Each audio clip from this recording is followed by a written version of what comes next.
Tahun 2024 kemarin heboh jemaah Aulia ya. Jadi mana menamakan dirinya sebagai jemaah Aulia merayakan Idul Fitri duluan. Bahkan jauh teman-teman, 5 hari sebelum itu sudah Idul Fitri. Sudah sholat Id mereka, ya Allah. Dan ketika ditanyakan oleh tim reporter, pimpinan dari jamaah Aulia itu memberikan kesaksian yang sangat lucu, yaitu bahwa dia mendapatkan informasi melalui nelpon langsung kepada Allah Subhanahu wa Ta'ala. Saya tidak pakai perhitungan, saya telepon langsung kepada Allah Ta'ala.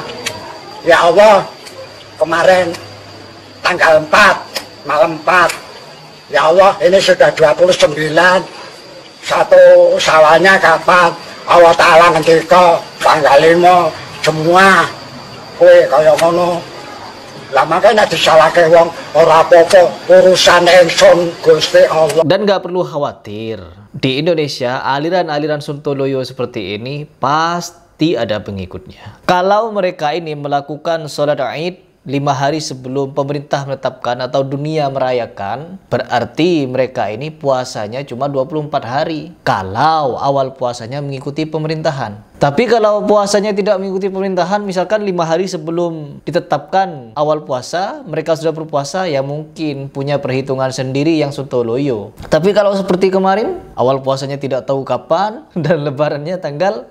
Aduh ya Allah. Di Indonesia tidak kekurangan aliran sesat ya. Di Indonesia tidak kekurangan aliran-aliran menyimpang yang dimana masih banyak juga pengikutnya. Ada salah satu ungkapan dari ulama ya teman-teman, bahwa sesesat-sesatnya aliran pasti ada pengikutnya. Sesesat-sesatnya, bukan selurus-lurusnya aliran. Sesesat-sesatnya aliran pasti ada pengikutnya. Dan selurus-lurusnya aliran pasti ada musuhnya. Kalau kita berbicara masalah musuh teman-teman, Nabi Muhammad SAW sudah terlihat jelas mukjizatnya, sudah terlihat jelas kebaikannya, sudah terlihat jelas akhlaknya, tapi masih dimusuhi. Karena beliau mendakwahkan tauhid. Coba Nabi Muhammad SAW hanya mendakwahkan tentang rukun dalam rumah tangga, jujur dalam berniaga dan lain sebagainya, maka apa? Tidak akan dimusuhi. Tapi ketika Rasulullah SAW memberikan dakwah mengenai tauhid, diperangi, bahkan mau dibunuh teman-teman. Jadi memang seperti itu keadaan dunia. Dan sekarang kalau kita berbicara masalah aliran sesat yang ada di Indonesia, kemarin difilmkan di Malaysia, dan itu keren teman-teman. Ketika trailer teasernya viral dengan cium-cium kaki, minum bekas kaki dan lain sebagainya, penonton terbesar ada di Indonesia. Kita kasih plus.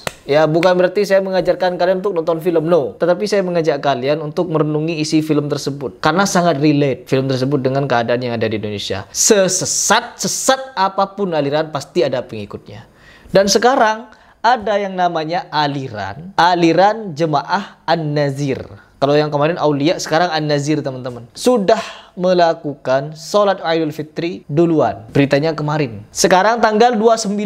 Nanti malam atau besok mungkin akan ditentukan sidang isbat. Pemerintahan belum sidang isbat, mereka sudah sholat. Coba kita simak seperti apa videonya. Ya, kita simak. Ramai di medsos, warga di desa Kampung Baru sambut lebaran lebih awal dari yang ditetapkan oleh pemerintahan Republik Indonesia.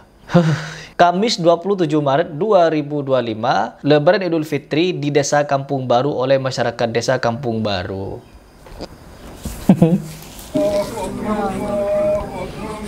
Oh, sudah takbir teman-teman. Tuh, perhatikan teman-teman. Tampilannya mirip seperti yang di film Bid'ah itu ya. Mirip.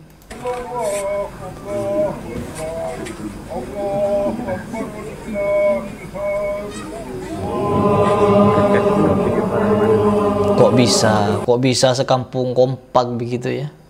Kok bisa? Aduh, ya Allah. Ini kalau sujud gimana? Ini? Perhatikan baik-baik. Kalau sorbannya sampai seperti ini, sujudnya gimana? Apakah bisa nyentuh itu jidat sama hidung? Bisa nyentuh apa enggak?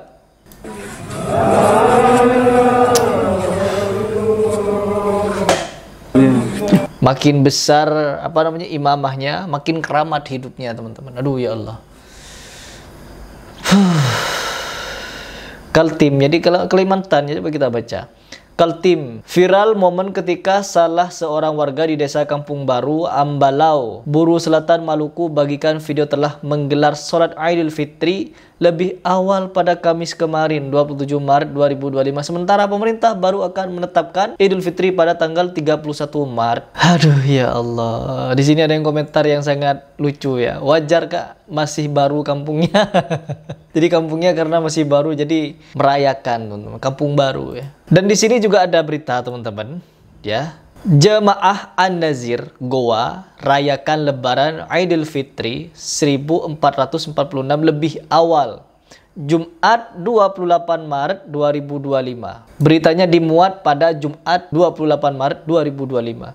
Perhatikan teman-teman pakaiannya teman-teman. Ada kerucut-kerucutnya. Ini kerucut-kerucut apa ini? Berdasarkan penghitungan hizab dan ru'yat bulan, maka pimpinan jemaah Nazir Goa memutuskan dan menetapkan Idul Fitri jatuh pada hari Ahad. Aduh ya Allah, An-Nazir Goa. Jemaah An-Nazir Kabupaten Goa, Sulawesi Selatan menetapkan 1 Syawal 1446 Hijriah pada Ahad 30 Maret 2025 atau merayakan Lebaran Idul Fitri lebih awal dari keputusan pemerintah yang rencananya menetapkan 1 Syawal pada Senin 31 Maret. Kalau sudah semakin banyak aliran-aliran seperti ini, ya semakin bingung sebenarnya bagi orang-orang awam. Mau ikut yang mana, mau ikut bagaimana, apalagi orang-orang yang ada di kampungnya. Di kampung tersebut, ya pasti juga kebingungan. Mau ikut pemerintah atau jemaah-jemaah seperti ini. Dan yang lebih parah pada tahun lalu itu sampai dijaga sama Banser. Saking toleransinya ya. Kalau mau toleransi itu bukan menjaga kesesatan. Toleransi itu tidak perlu mengganggu agama-agama di luar Islam. Itu toleransi namanya. Tapi kalau sudah menjaga kesesatan, bukan lagi toleransi, gufron dijaga. Siapakah mau dikubur hidup-hidup? Habib cerita khurafat dijaga. Orang Idul Fitri duluan 5 hari sebelum pemerintah menetapkan dijaga. Dan ini juga ada aliran, apakah dijaga juga? Dan saya tidak tahu ini foto yang disematkan oleh antara foto ini real yang ada di Indonesia atau hanya foto ilustrasi, tidak paham. Cuman melihat dari pakaian mereka yang kerucut-kerucut begitu, seperti Gus Ali Gondrong itu ya. Persis sama imamahnya, imamah yang tadi itu. Tebel segini ya, tebelnya segini. Jadi kalau sujud dia sontoloyo. Ya Allah. Aduh.